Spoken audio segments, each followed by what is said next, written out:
O canal Jorge Atlas está no Casarão de Ideias, aqui na Rua Barroso, no centro de Manaus. Nós vamos entrevistar a escritora Alessandra Carla Leite. Ela vai falar um pouco sobre a obra que ela escreveu, O Leão e a Libélula. É uma obra infanto-juvenil, mas quem vai detalhar a obra, a gestação do texto, como foi tudo isso, vai ser a própria escritora. Obrigado, Alessandra, pela sua presença no meu canal, o canal Jorge Atlas. Eu que agradeço pelo convite, né, e para poder falar um pouco do livro. Como é que foi a origem, de como surgiu toda a ideia para a presença do livro? Foi mais ou menos no ano de 2007, eu fui fazer uma pós-graduação no Paraná. Qual universidade? Na PUC Paraná, em Cultura e Arte. E por conta dessa pós-graduação, eu precisei fazer um projeto de conclusão de curso. E aí já tinha como sou jornalista também e escrevia desde criança, então a escrita ela sempre esteve presente na minha vida, eu decidi fazer um projeto voltado para a literatura infantil e infanto-juvenil. Então meu projeto foi de incentivo à leitura por meio dos contos de fadas. Nesse caso, a senhora fez pesquisa, a senhora falou contos de fadas, então fez pesquisa sobre La Fontaine, Grimm, Irmãos Grimm, Hans Christian Andersen. Sim, então eu lembro que eu praticamente morava na biblioteca da PUC, né, quando não ia, buscava muitos livros, voltava cheia de livros, assim, e lendo esses contos de fadas para poder fazer o projeto. E terminei o projeto, deu muito certo. E depois, quando voltei para Manaus, já voltei mais ou menos com uma ideia de escrever algo. Que não seria um conto de fadas, mas alguma coisa no sentido de uma fábula, que de fato O Leão e a Libélula é uma fábula. Então, comecei a escrever. A ideia já vinha há algum tempo, tem muita inspiração também do escritor Rubem Alves. Teve muita coisa que me inspirou, assim, no decorrer do tempo. E aí comecei a escrever. Só que, quando eu comecei a escrever o livro, eu não tinha ideia de publicar. E eu não comecei a escrever com a intenção de publicar. Eu comecei a escrever realmente sem pretensão alguma. E aí escrevi, eu acho que umas 2 páginas. E fiquei com aquilo. Foi difícil escrever essas 2 primeiras páginas, porque há relatos de vários escritores famosos que a dificuldade é sempre a primeira página, a segunda página, depois tudo flui. É engraçado, porque não foi exatamente fácil, mas não foi tão difícil quanto concluir a história, no caso. Então, eu lembro que essas 2 primeiras páginas, elas saíram muito naturalmente. Aí depois começou a dar aquela travada. E aí, mas eu queria escrever essa história. Essa história estava pulsando, essa história precisava ser escrita. A senhora já, então, nesse caso, a senhora não tinha ainda a ideia do desfecho, não tinha ideia de como seria o final. Não sabia o que eu ia fazer com o leão, no caso. Não sabia o que eu ia, qual seria o destino dele, porque ele tem uma saga. Ele precisa descobrir um jeito de sair daqui da floresta amazônica e voltar para o lugar dele, de origem. Mas, ao mesmo tempo, ele sente esse dilema porque ele se encanta pela libélula, ele se encanta pela floresta amazônica, mas ele não tem condições de sobreviver aqui.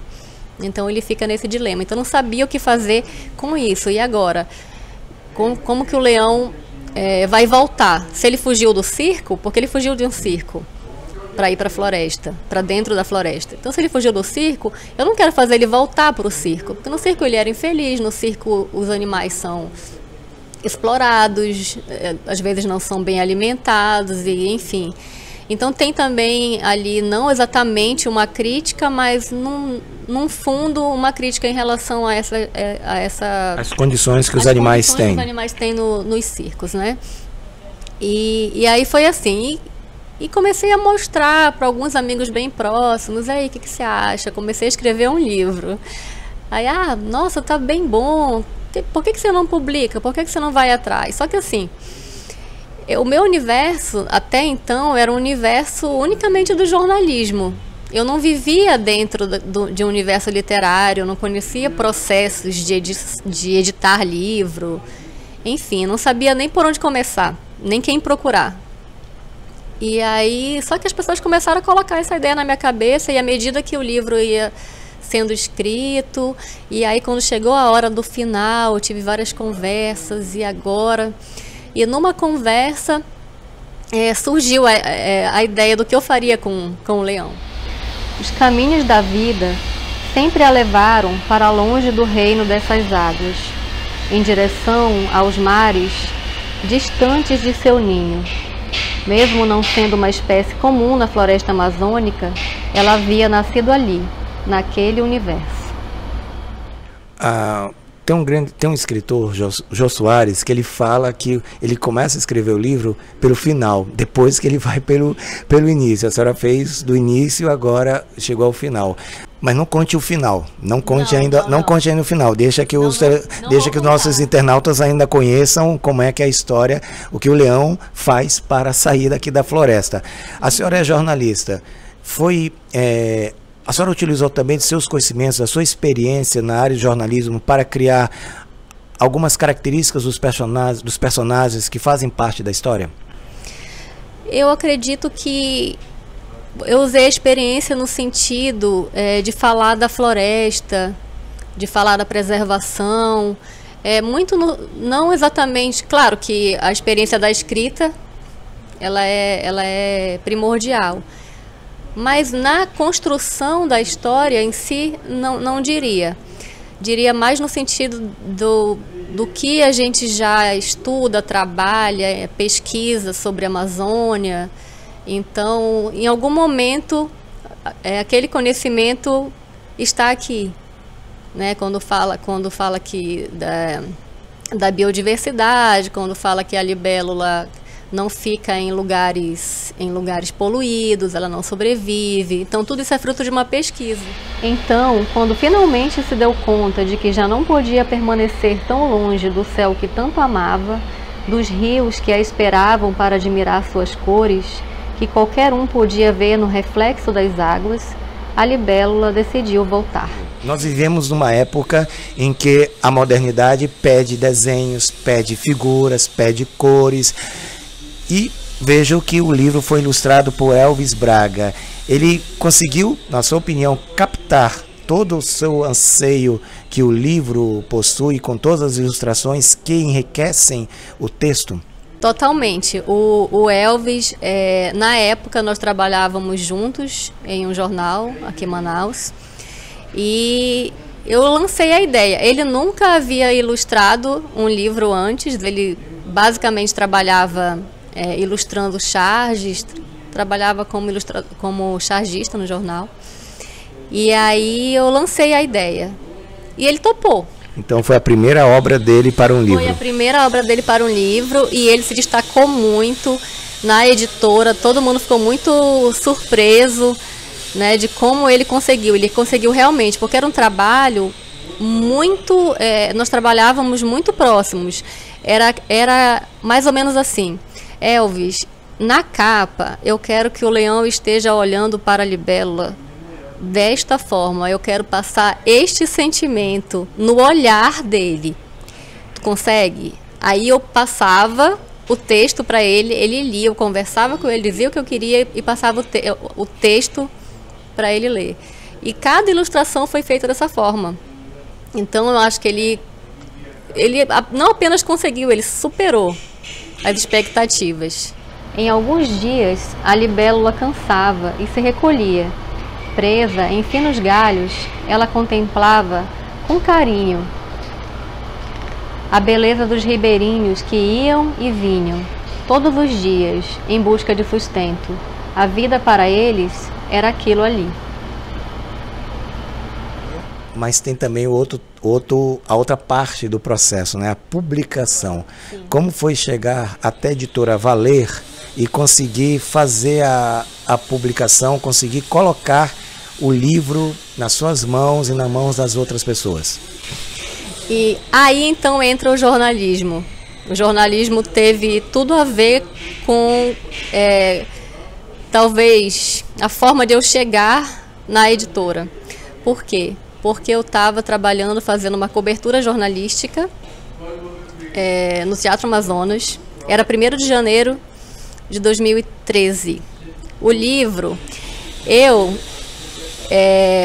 já estava com ele ilustrado. Comecei a trabalhar muito sonhadora mesmo. Comecei a trabalhar, terminei o livro,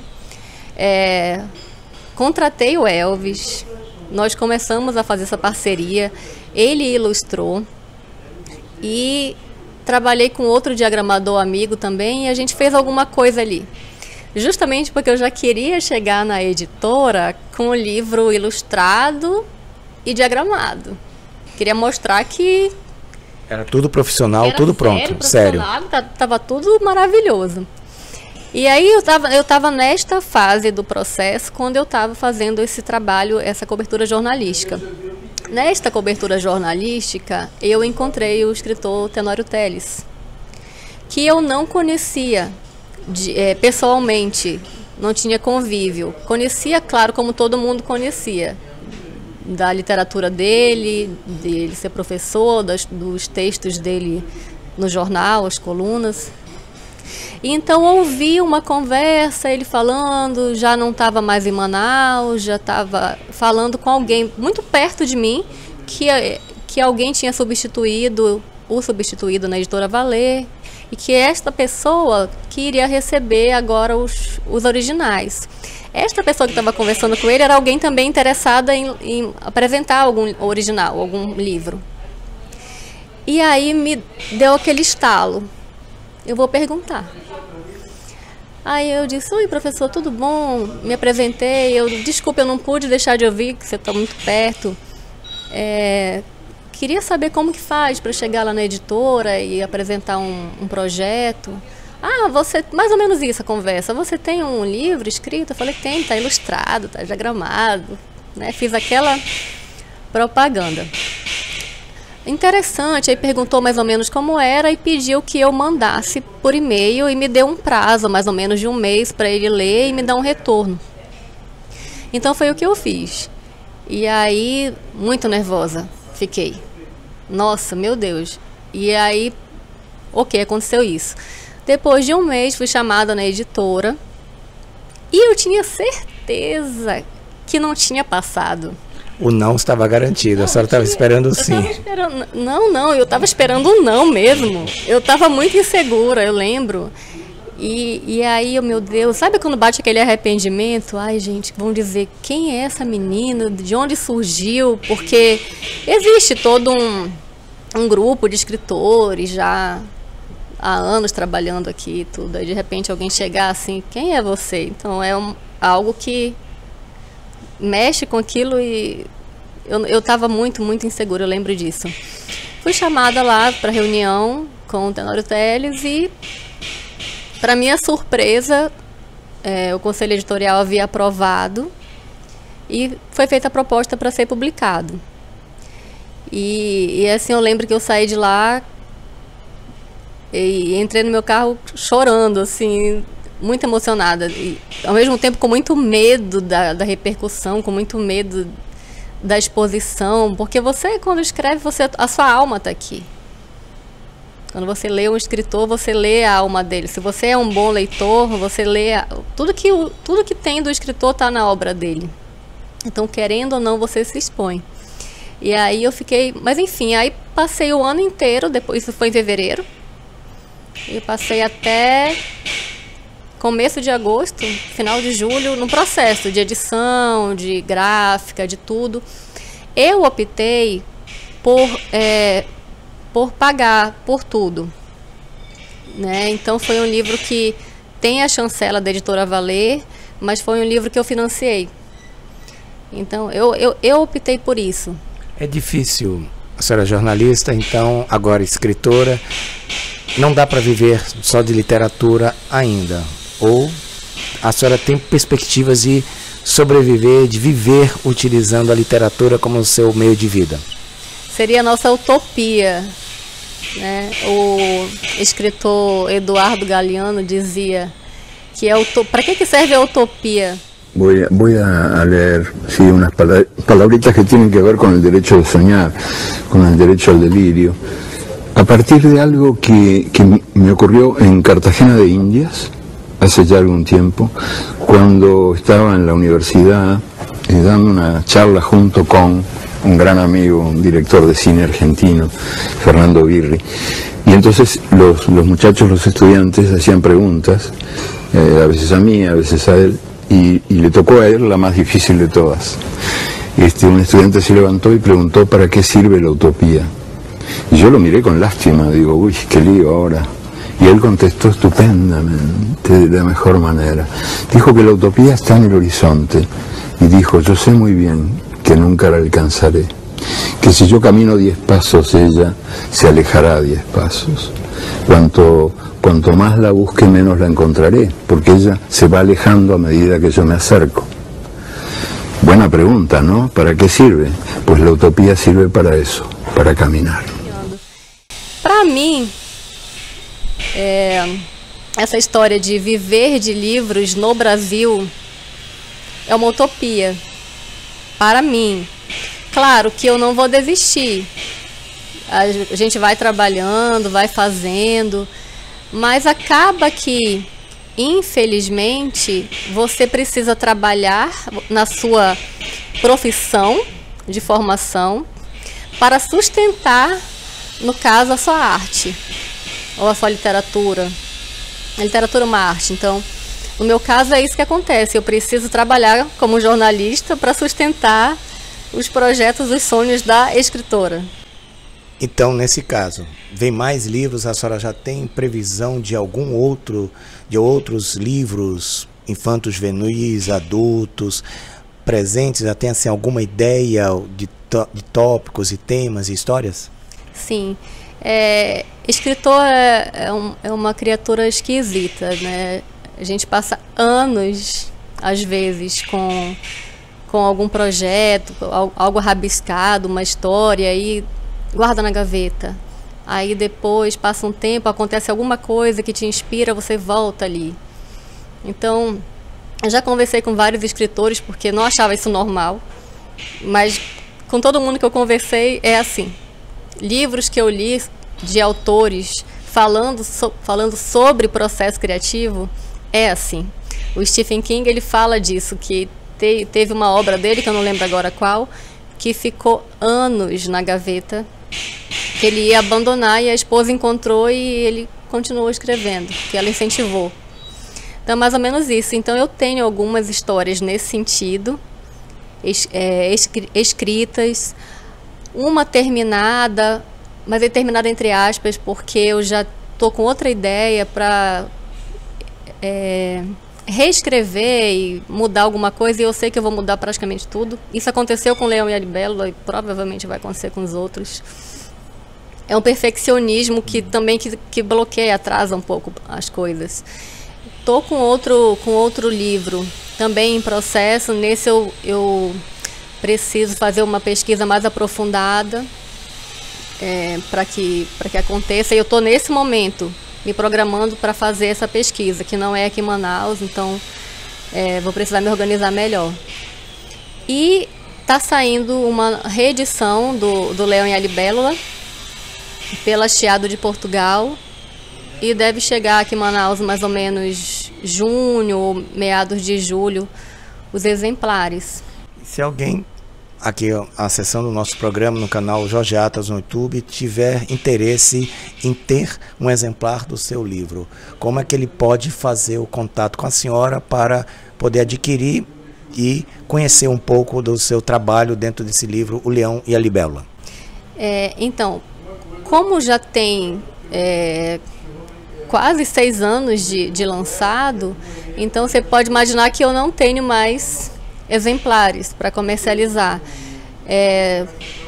Para não dizer que não tenho, eu tenho menos de 10 exemplares comigo, porque ele foi adotado em algumas escolas, então ele foi vendido para livrarias, vendido para escolas e esgotou. Mas está vindo essa reedição, então eu vou ter alguns exemplares disponíveis, Eu não tô com nenhuma ideia ainda de vender em algum lugar. Então eu tenho feito isso. Eu vendo pelo Instagram, uma página que eu criei para o livro, que é @o Leão e a Libélula, e pelo Facebook do livro também, que também é O Leão e a Libélula. Divulgando. Obrigado, Alessandra Carla, pela sua... A senhora colocou aqui, explicou a gestação do livro. Obrigado pela sua presença no canal Jorge Atlas aqui no YouTube. Só reforçar, né? Quem quiser entrar em contato pelo Instagram e pelo Facebook do Leão e da Libélula, não é isso? Isso. É @o Leão e a Libélula no Instagram e no Facebook O Leão e a Libélula. Obrigado, Alessandra, então, pela sua presença aqui no canal Jorge Atlas no YouTube. Nós estamos aqui no Casarão de Ideias, na Rua Barroso, no centro de Manaus, uma área belíssima que você pode conhecer, também pelas redes sociais, no Casarão de Ideias. O canal Jorge Atlas, então, fica por aqui. Você pode nos acompanhar pelas redes sociais, pelo Instagram, Jorge Atlas Oficial, ou pelo Facebook, também Jorge Atlas. Obrigado pela sua audiência, obrigado pela sua participação dentro do canal Jorge Atlas no YouTube. Apesar de toda a sua grandeza, foram muitas as vezes em que o leão sentiu-se pequeno diante da força, delicadeza e determinação da pequena libélula. Ele sentia muito orgulho dela e vibrava a cada voo mais alto que ela alçava.